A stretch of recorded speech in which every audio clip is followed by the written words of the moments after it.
It's trade season. Week 1 is over. Week 2 is just around the corner. So I hope you won your week 1 matchup. If not, we're talking about some guys you need to be buying in fantasy football today and selling. The first player is going to be Jordan Addison for the Minnesota Vikings. And Jordan Addison finished with 6.5 fantasy points in full PPR, which wasn't great, but we did see an absolutely electric start to the season for Sam Darnold and also Justin Jefferson. So knowing that Jordan Addison didn't have the best first day, plus he actually twisted his ankle, and a lot of people reports earlier were that it was going to be a pretty bad ankle sprain. Now it's coming out that he's probably going to miss week 2 heading into week 3. I think this is the perfect opportunity to kind of start to look at Jordan Addison as someone that you might potentially want to be buying low. And when we actually start to take a look at some different offers for Jordan Addison, we have Jordan Addison for Tank Dell straight up. Hey, I'm probably still holding on to Tank Dell just because of that CJ Stroud and how good that offense looked. You don't blame somebody getting on into Jordan Addison there. You got on the 9th, you had Chris Godwin, Tony Pollard, and Jordan Addison traded for Michael Wilson, Derrick Henry, and Josh Palmer. Give me the side to the left with Tony Pollard and Jordan Addison and Chris Godwin. We got the next trade down on the 9th that happened. We got Keenan Allen, Joe Mixon, Jordan Addison for DJ Moore, Deontay Johnson, Chuba Hubbard. I don't know.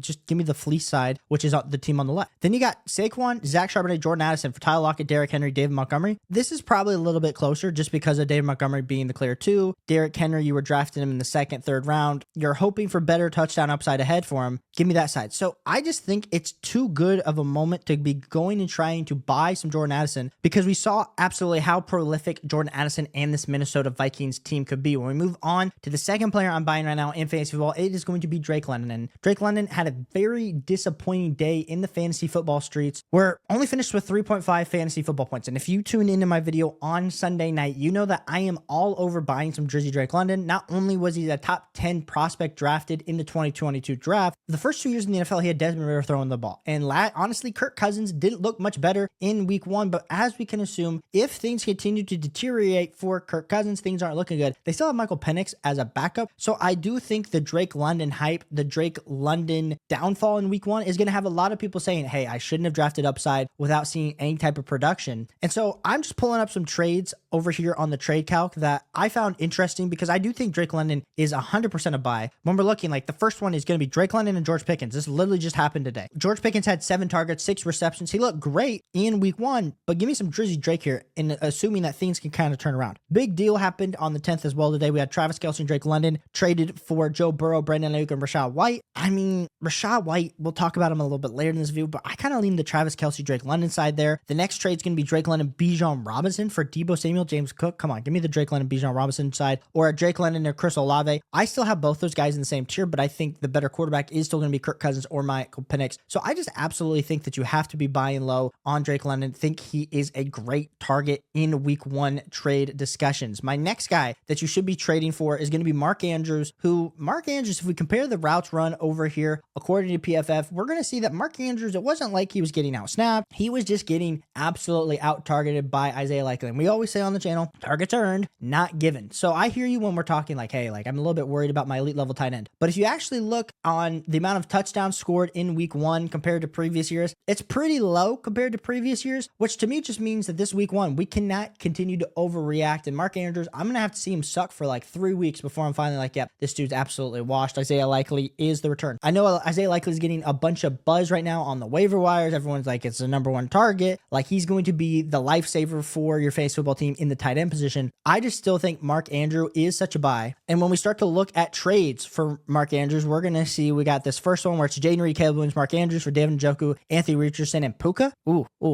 I mean, I do like that Mark Andrews side. We got the next trade. We got Kenneth Walker, James Cook, DJ Moore for Mark Andrews and Raachad White. I'll be honest, I probably do want the DJ Moore, James Cook, Kenneth Walker side there. Someone absolutely got fleeced. But like I said, you're going to see that there's some trades where if you're in a league, we're able to buy low on a guy like Mark Andrews. I absolutely love it. We've got Mark Andrews for Dallas Goedert, Jameson Williams. I do like that. I mean, Jameson Williams did have a great week 1, but like we said, a lot of people are overreacting to week 1 thinking, okay, Jameson Williams, top 15 wide receiver this year. I think we probably have to bump up, we had Jameson Williams as like our wide receiver 46. We probably have to bump him up somewhere around like wide receiver 32, wide receiver 30, if not higher, depending on the next 2 weeks. This next trade is going to be like Dalton Schultz or Mark Andrews. Give me some Mark Andrews there. Mark Andrews, Zach Moss for Ramondre Stevenson.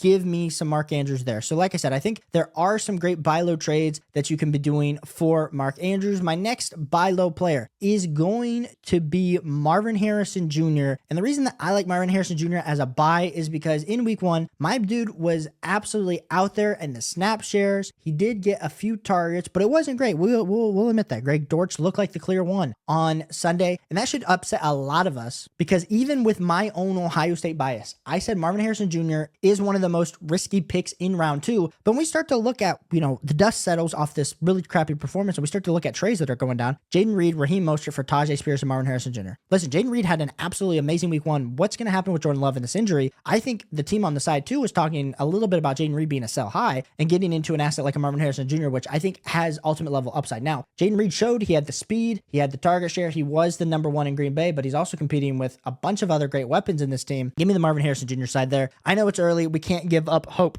The next one on the 9-10 is going to be Marvin Harrison Jr. and DK Metcalf. Same thing. A lot of the times, these week 1 matchups, everyone likes to then flip around their rankings. I had Marvin Jr. 2 rounds spot ahead of DK Metcalf. That's not changing for me now. Tyler Lockett did look good. DK Metcalf did look good, but come on. In a start 8, I'm shooting for ultimate level upside because if you're not first, you are last. And I think Marvin Harrison Jr. gives you a shot to get up there. Next trade is going to be Marvin Harrison Jr. and Josh Jacobs for Gus Edwards, Michael Pittman, and Christian Watson. Again, I leave with that Marvin Harrison Jr. Josh Jacobs side. It's kind of crazy to me. Marvin Harrison Jr. for Alvin Kamara. Marvin Harrison Jr. Jameer Gibbs for Mike Evans, Derrick Henry. I get it. A lot of people are freaking out about the lack of performance of Marvin Harrison Jr., but I do think you have to continue to have faith in not only the prospect that the NFL thought was the best prospect essentially since like Jamar Chase, if not since Julio Jones is kind of where Marvin Harrison Jr. as a prospect was. I also understand the little bit of worry with not seeing any type of production with the snap share and everything like that. Now, talking through some sell highs, and I think it's always hard after week 1. Like I said, I don't like to overreact to buys, and that's why I'm buying a lot of players that I think have a ton of pedigree that maybe didn't show great fantasy football results. But I also think it's hard to sell high or just even sell off a player in general because, like we said, in week 1, a lot can change over the next few weeks, and habits and fantasy football production, they're not always linear. They're not always, hey, this player's going down, he's going up. My first sell here is going to be Raachad White, and the reason that Raachad White is my first sell for the Tampa Bay Bucks is because Raachad White finished as a top 50 player this week in full PPR with 16.6 fantasy points per game. But the part to me that has me a little bit concerned is the fact that Bucky Irving had 9.6 fantasy points. Now, if we start to look at Raachad White's snaps, he only had 15 attempts for 31 yards, 2.1 yards per carry, and he had 6 total receptions. So again, like last year, his receptions kind of carried him, but Bucky Irving had averaged more yards per carry playing behind the same really bad offensive line. And so not that I'm over here saying, oh, Caleb, you don't need to be worried about Bucky Irving. I am worried about Bucky Irving. I think Bucky Irving, you definitely need to stash. They talked about how Raachad White's not in any danger of getting benched, but if we start to see Raachad White continue to struggle in between the tackles, Bucky Irving's also a really great pass catching running back. So I'm just a little bit concerned for Raachad White's overall value in fantasy football right now, and I have him on a ton of rosters, and so I'm just trying to see what I can kind of get out of him, especially with him not having a terrible day. Like when we start to look at some trades for Raachad White, we got like Raachad White and Michael Pittman Jr. for Rashee Rice and Tajay Spears. Give me the Tajay Spears, Rashee Rice side. Rashee Rice looks nice. 9-10, we got Jayden Reed and Raachad White for AJ Brown. Come on, give me some AJ Brown tearing up. I understand Jayden Reed looked absolutely electric. Raachad White didn't look bad. Looks like a good tear down for that team, but I just cannot get on board with it. Raachad White for DJ Moore straight up. Give me DJ Moore. Rashee Rice, Raachad White for Bijan Robinson. Getting, I think 16 fantasy points is the floor for Bijan Robinson. Raachad White for Kyron Williams. Like I think all of these are major deals that you need to be considering for Raachad White in your fantasy football lineups if you do own some Raachad White. My next sell is going to be Jayden Reed. And listen, selling a player off of what he just did in fantasy football, especially after finishing as the overall player number 2 in fantasy football with 33 fantasy points in full PPR, I hear you. He looked electric. He got the targets. He had the run after the catch. He looked explosive. The issue for me with Jayden Reed is not only are we going to be missing Jordan Love for a few games, he is playing in an offense with a ton of mouths to feed. And so when we actually start to take a look at some of the trades for Jayden Reed, what you're going to notice really quick, like Jayden Reed, Raheem Mostert for Marvin Harrison Jr., Tajay Spears. I know I talked about how Marvin Harrison Jr. is a buy. I would 100% be taking that side, like I said earlier. Jayden Reed straight up for AJ Brown. Come on. Give me that AJ Brown side. Jayden Reed, Isaiah Pacheco for Travis Kelce. That's probably one where I do leave with Jayden Reed, but it is close if you need an elite level tight end. Jayden Reed straight up for Dalton Kincaid and Travis Etienne. Jayden Reed for Puka Nacua. After the injury news, it does feel a little bit concerning, but if we do know that we're getting Puka in like 3 weeks, this is a deal that I'm probably considering. We're looking down the way, like Jayden Reed for Drake London straight up. Give me some Drake London. Jayden Reed for Malik Neighbors, Dallas Goedert. Give me the Malik Neighbors side. Jayden Reed for Ken Walker, Jayden Reed and Jordan Love for Kyron Williams. Like, these are all deals that I'm 100% considering for Jayden Reed. And like I said, there's probably someone in your league that absolutely loves Jayden Reed. Maybe they're a Packers fan. Maybe they love the young, explosive breakout out of the way. But like I said, I'm not trying to overreact in week one numbers. So I'm going to try to get advantages and take advantages where I can. The next guy in my sell list is going to be Tony Pollard for the Titans, who had 18.4 fantasy points, was the clear one over Tajay Spears in this offense. And I have quite a bit of Tony Pollard, honestly. And so what I'm trying to do with Tony Pollard is not just sell him off for the cheap, get 2 extra size pieces. I'm trying to go up tier and go get a guy that I maybe prefer a little bit more. Like when we're looking at some trades, there's a bunch, like Tony Pollard for Saquon Barkley, give me Saquon. Tony Pollard for Devon, give me Devon.